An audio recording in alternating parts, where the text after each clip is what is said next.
ঘণ্টায় ১৫০ কিলোমিটার গতির বাতাসের শক্তি নিয়ে বাংলাদেশ উপকূলের ৯.৫ কিলোমিটারের মধ্যে হাজির হয়েছে অতি প্রবল ঘূর্ণিঝড় মোখা। ঘূর্ণিঝড়ের প্রভাবে সাগর বিক্ষুব্ধ হয়ে ওঠায় দেশের সমুদ্রবন্দরগুলোকে ২ নম্বর দূরবর্তী হুঁশিয়ারি সংকেত নামিয়ে ৪ নম্বর স্থানীয় হুঁশিয়ারি সংকেত দেখাতে বলেছে আবহাওয়া অধিদপ্তর।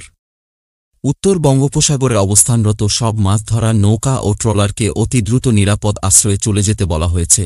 উত্তর বঙ্গোপসাগরে অবস্থানরত সব মাছ ধরার নৌকা ও ট্রলারকে অতি দ্রুত নিরাপদ আশ্রয়ে চলে যেতে বলা হয়েছে। আবহাওয়াবিদরা যেমন ধারণা করেছিলেন সেভাবেই উত্তর উত্তর পশ্চিম দিকের গতিপথ বদলে বাঁক নিয়ে উত্তর উত্তর পশ্চিম দিকে অগ্রসর হতে শুরু করেছে এই ঘূর্ণিবায়ুর চক্র। এভাবে চললে আগামী রোববার দুপুর নাগাদ ঘূর্ণিঝড়টি বাংলাদেশের কক্সবাজার এবং মিয়ানমারের কিয়াউপিউয়ের মধ্যবর্তী এলাকা দিয়ে উপকূল অতিক্রম করতে পারে বলে আভাস দিয়েছেন আবহাওয়াবিদরা। ভারতীয় আবহাওয়া অফিসের বুলেটিনে বলা হয়েছে, অতি প্রবল ঘূর্ণিঝড়ের আকারে উপকূলে আঘাত হানার সময় মোখার বাতাসের শক্তি থাকতে পারে ঘণ্টায় ১৫০ থেকে ১৬০ কিলোমিটার, যা দমকা বা ঝড়ো হাওয়ার আকারে ১৭৫ কিলোমিটার পর্যন্ত বাড়তে পারে। তবে টাইফুন ওয়ার্নিং সেন্টার বলছে সে সময় ২০০ কিলোমিটার ছাড়িয়ে যেতে পারে মোখার ঘূর্ণিবাতাসের শক্তি। সে সময় ঘূর্ণিঝড়ের কেন্দ্রের কাছে বাতাসের একটানা গতিবেগ ছিল ঘণ্টায় ১৩০ কিলোমিটার, যা দমকা আর ঝড়ো হাওয়ার আকারে ১৫০ কিলোমিটার পর্যন্ত বাড়ছিল। শুক্রবার সকাল ৬টা থেকে পরবর্তী ৬ ঘণ্টায় এ ঝড় এগিয়েছে মোটামুটি ঘণ্টায় ১১ কিলোমিটার গতিতে। বর্তমান অবস্থান থেকে উত্তর উত্তর পূর্ব দিকে অগ্রসর হতে হতে মোখা আরও ঘনীভূত হতে পারে। ঘূর্ণিঝড় উপকূলের দিকে এগিয়ে আসার সময় প্রচুর বৃষ্টি ঝরাবে।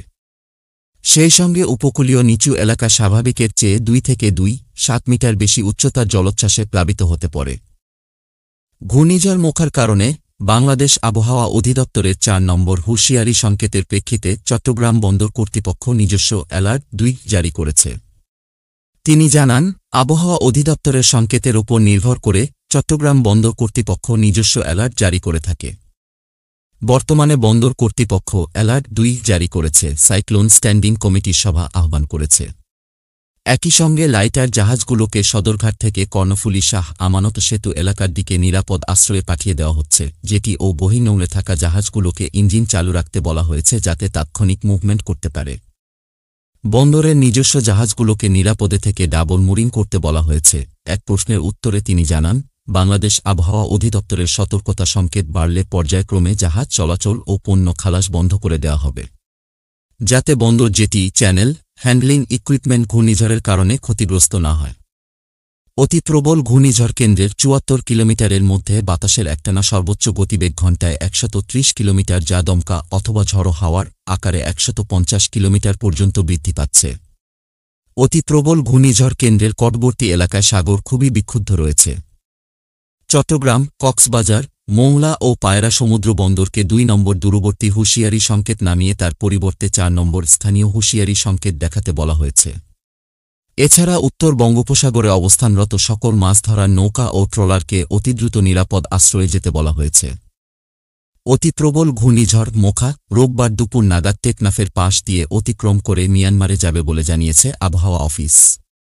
চট্টগ্রাম বিভাগের সব জেলার মানুষকে সতর্ক থাকার পরামর্শ দেওয়া হয়েছে।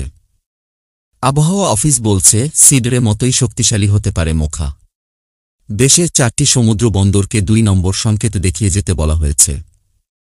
শুক্রবার থেকে তাপমাত্রা কমতে শুরু করবে বলেও জানিয়েছে আবহাওয়া অফিস।